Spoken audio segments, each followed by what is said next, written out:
Hello and welcome to Audiobook Connection, behind the scenes with the creative teams. I'm Becky Parker-Geist and I'm your host.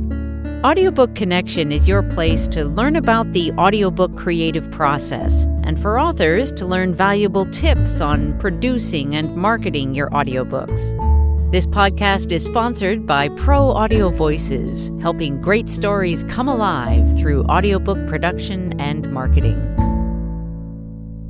Hello, and thank you so much for joining me today. We're going to dive into the question of finding the voice or voices for your audiobook, casting your audiobook.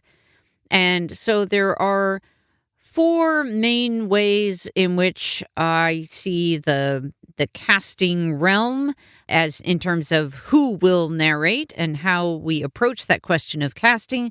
Those are author narrated, a single professional narrator, multiple narrators reading from a point of view perspective, and finally, a full cast approach.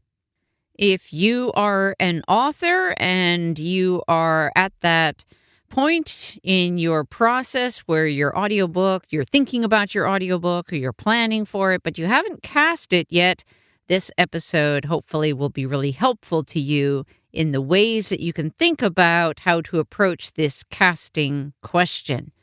I would also encourage you to be working with an audiobook producer, such as Pro Audio Voices, where we can help you with that process and have a professional casting director as well. But let's jump into it. So let's start with the first category, and that is the author-narrated option. Many authors come to us and they are thinking that either because their book is written in the first person, or maybe it's a memoir, or it might be a nonfiction book where they're talking about their expertise for a variety of reasons, or maybe just because some friends of theirs have said, "Oh, you have such a great voice, you should narrate your own book." That last is probably the worst reason, I would say, as to why somebody should make that decision. So let's get into looking at that decision and ways to think about it so that you can approach that with a more full understanding about what your decision will entail and include, and reasons why you might want to or might want not to narrate your own audiobook. I also want to say that I have several other episodes that dive into this more completely, so I'm not going to go deep dive into the author-narrated experience and decision-making, but I am going to focus more on that decision-making aspect of it. Some reasons why it might make sense for you as an author to narrate your own include the importance of it being your voice, not from your own perspective so much as from the perspective of your listener. Now, there are some authors who are famous. They have famous voices. First that immediately comes to mind is Barack Obama. It would seem odd for somebody whose voice is so well known publicly to not narrate his own story, written in the first person, talking about his experience in the White House and leading up to that. So in a situation like that, it makes absolute sense for it to be the author's voice narrating. Most authors, of course, are not that famous in terms of their own voice being publicly known. Now, that being said, there are several authors who have already developed a following, and they may be either a public speaker, they may be a coach of some kind, where their voice has become very well known to their followers. That can be another good reason why an author might want to record their own audiobook. Another related reason could be that if you have the intention to become that well-known speaker or coach where your voice will become well-known to your followers, and maybe you're just getting started on that process, that can be a reason as well. All that said, though, for most of those scenarios, and I would maybe use the one exception of the Barack Obama, that famous, like world famous voice, pretty much anyone else can have their audiobook narrated by a professional narrator without any downside to the listener or any downside for the author. And many times, authors who have developed quite significant business around themselves are so busy running that business, traveling, whatever it is that they're doing, that they may not want to take the considerable time and effort to devote it to the narration of their own audiobook. And that is really who you've written your book for, right? From the listener's point of view, a very common experience is that we recognize that a particular book is written by a particular person and may be narrated by a different person. So we recognize that right up front, and we go with it. We accept that the narrator, who is literally as the actor stepping into the shoes and becoming the voice of the author, we accept that that is the voice of the author, and we go with it. Many authors will also take advantage of is that, let's say there is a note from the author or a preface or acknowledgments or something along those lines. It could be multiple pieces of front matter and back matter that an author will choose to narrate in their own voice and then essentially turn it over to the professional to handle all the rest. So that's a way that the author can have their voice in there, but then not have to do the bulk of that narration work. Many, many times I have talked with authors who were concerned largely because it was typically a memoir, where someone feels like it's such a personal experience that I had, that I wrote my book about. And they think that they need to be the one, because who else can really embody the energy of that story, really understand it, really speak as the author. And the thing is, though, that this is the gift of a great narrator. This is what we do, is we, as actors, step into and embody the author and the author's voice. And because we are also trained in the art of narration and the craft of narration, we typically can do that work even more effectively than the author themselves, even though it's their story. Because the craft and the art of that work is a set of skills that are developed over many years, typically. You can hopefully realize that what can, when I've worked with author narrators who have insisted that, yes, they feel they need to be the voice, that's okay. We'll work with them on that. But because they haven't developed those skills, many times they're just not able to really bring the story to life in the way that they intend to. Now, it may be coming alive very much in their own minds, but I'm always approaching things from, let's pay attention to what the listener experience is, because when you create a great experience for the listener, they're going to tell their friends. They're going to recommend your audiobook to others. And your story is going to be better received, more effectively told, and all of that should matter to you. There is also just one other category I'll mention, and that is if, in fact, you want your audiobook recorded simply for your family. This is maybe just a legacy, personal project. that's a different thing. If you're not recording it for a general audience, you just want your family to be able to hear your voice specifically, that is different. That's not typically who we at Pro Audio Voices are working with. Most of our authors have recognized their own memoirs or their own, whatever their books are, that they are written for a broader audience. Or at the very least, even if their project as a memoir, let's say, was originally written for their family, they realize that through the writing process often that there is a larger story to be told and shared with a wider audience.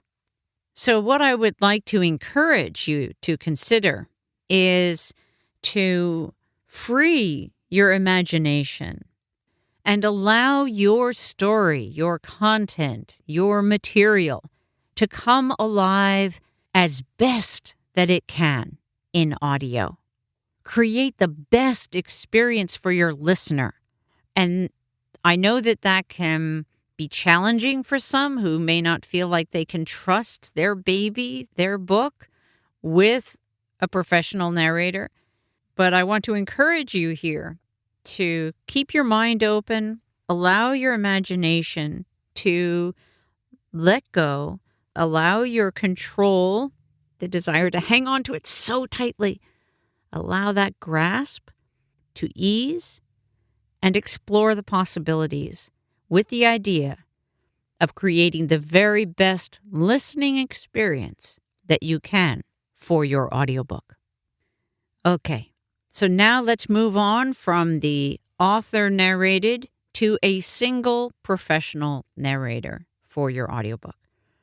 With this, as we're thinking about, who's going to be that voice for your audiobook, there are some main things that I think are best to focus on. And the main one is about the energy of it. The energy, the tone of your book. You want a voice, an actor who's going to be able to embody that. Because when you have that, the story is going to come to life. And another thing that you'll want to pay attention to is, especially if you have a lot of dialogue, you'll want to listen to how the actor handles that dialogue. And I do recommend that you make sure you can hear how they handle female voices and male voices, assuming you have both in your dialogue, so that you can make sure that the narrator can handle well that kind of work, that dialogue work. Some narrators are really great at nonfiction and not as great at fiction. They're maybe not as great at the dialogue voices, and that's fine. You're just trying to find the best match for your content. Another component that you may want to pay attention to is about pronunciations. And I mean this specifically if you have, let's say, some accents that are really important, or foreign languages within your book that are really important to be able to pronounce properly and to sound fluent with. Another might be if you have a lot of technical terminology, like medical terms. It can be really helpful to have somebody narrating who's more familiar with the realm that you're dealing with, that your content addresses. When it comes to how deep the voice is, or is it more of a tenor voice, or is it more of a nasal voice, or more of a breathy voice? These are just going to be questions that are going to come back to your personal preferences. Typically, they are less about the material itself, as long as whatever that voice is going to be able to convey the energy and the tone. Now, let's say, for example, you've got a woman who has a really breathy voice, and, maybe there's just a lot of air in that voice. And you have, let's say, a hardcore, violent, psychological thriller. Well, that might not be the best choice for it. Then again, depending on your particular writing, it might be. So you're just, again, trying to find a really good match.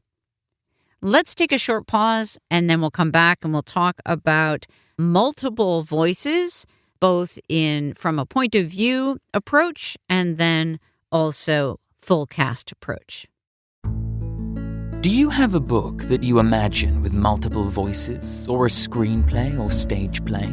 At Pro Audio Voices, we love working on these more complex productions with music and sound effects and a full cast of voices.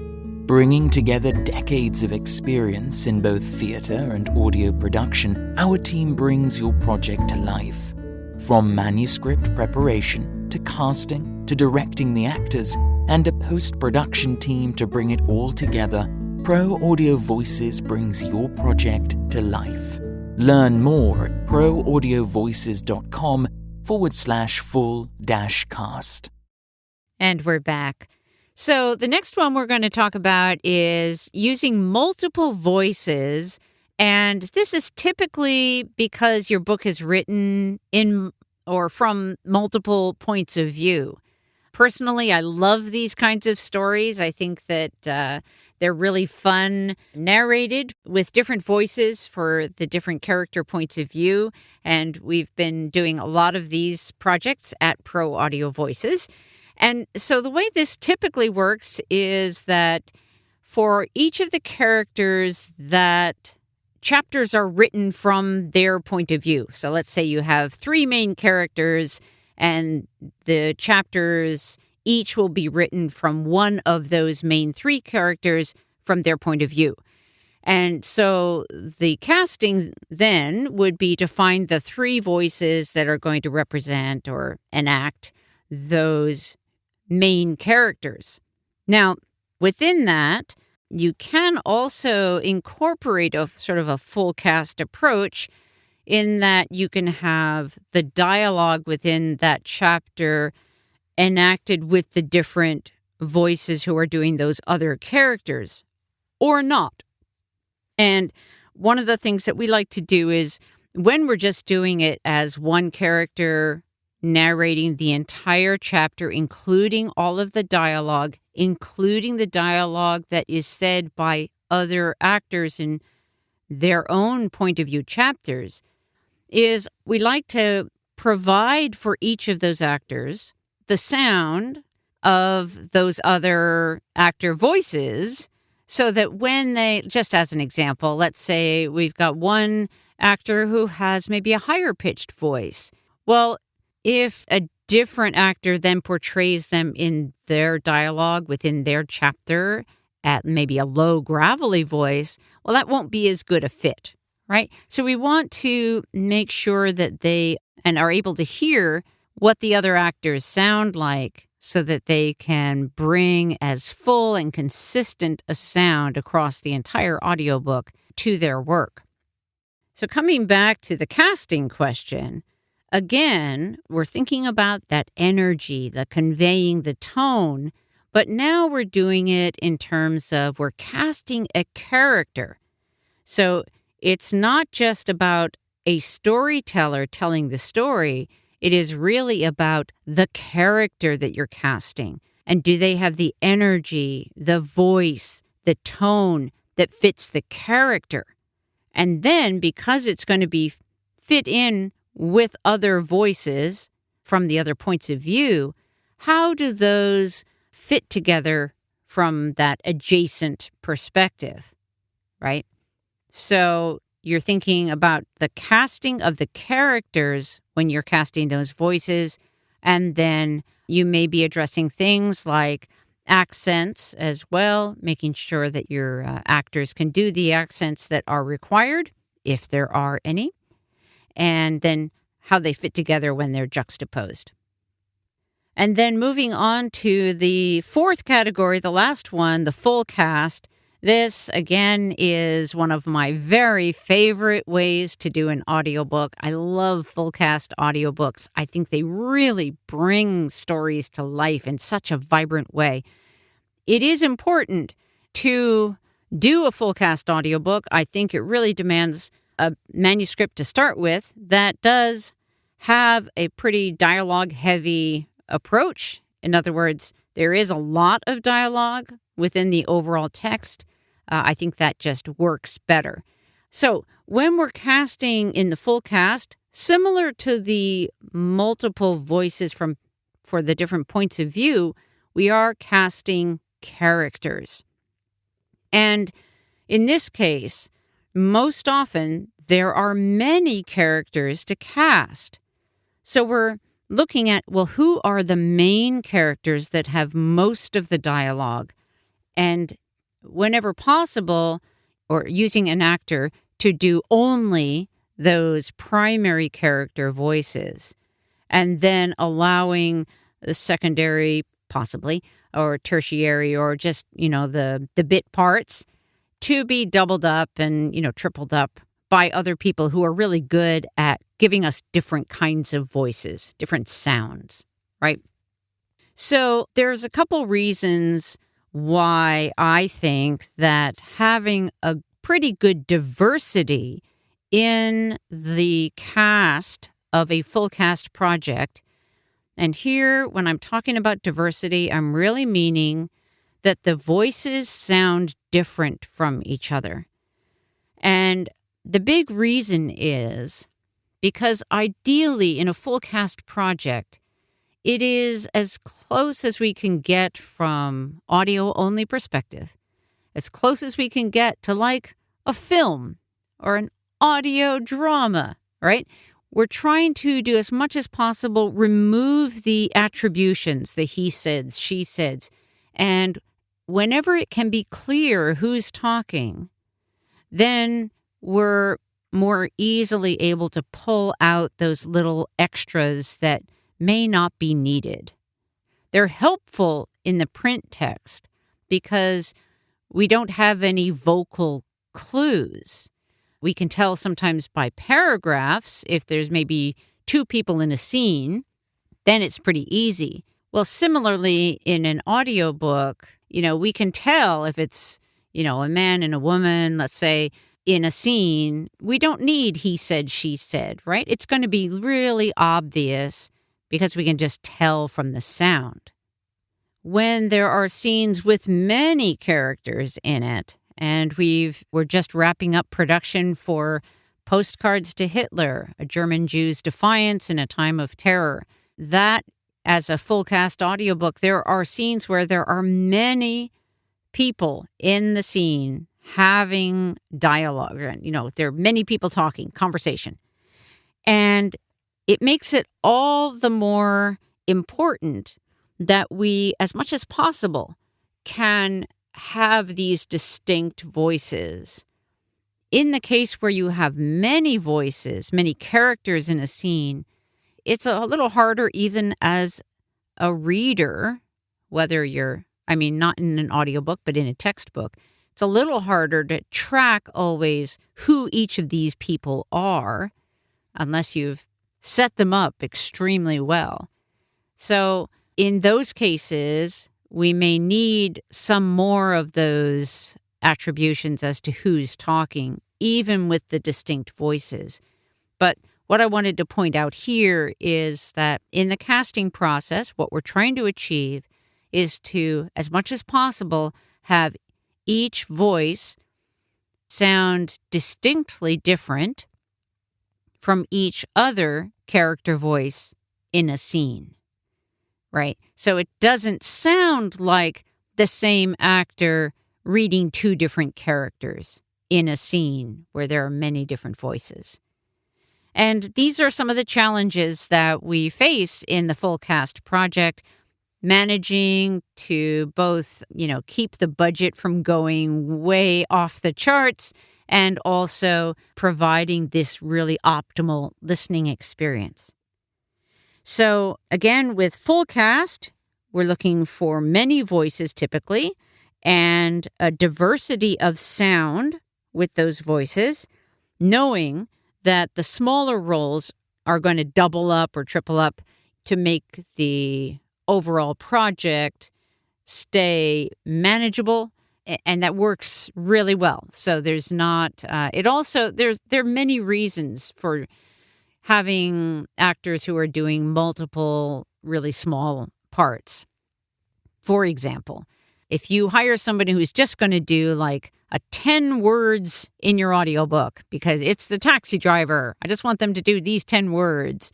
Well, the time commitment from the actor is more than you're probably going to want to fairly compensate for if you've got a whole bunch of those. And hopefully I'm making the point clearly, but basically it doesn't really make sense for anyone in the equation, to have one person reading just a tiny, tiny little role in an audiobook. It makes much more sense to find the ways in which in each scene that ideally actors are not going to be reading against themselves. In other words, reading more than one character within a given scene, and still provide the overall distinct voices that the different characters that we're creating throughout the audiobook, whether they're bit parts or whether they're, full, primary characters, and also managing the budget for the project and keeping that under control. So I hope that this has been helpful. Again, to sum up, the different ways that you might cast your audiobook could be author narrated, a single professional narrator, multiple voices, often that is related to having multiple points of view, but there are many other ways, many other reasons why you might have multiple voices doing a particular audiobook project. And I have other podcast episodes about that. And then full cast. So, if you have questions, please reach out to us at proaudiovoices.com. We love meeting with authors and hearing about your projects and helping you figure out the best way to not only cast your audiobook, but to take it from finished manuscript all the way out there to launched audiobook and beyond. Thanks again for joining me today. Thanks for joining us for Audiobook Connection, behind the scenes with the creative teams. Please take a moment to subscribe at audiobookconnection.com. The podcast is sponsored by Pro Audio Voices, helping great stories come alive through audiobook production and marketing. Learn more at proaudiovoices.com. Again, thanks for being with us, and please join us next week.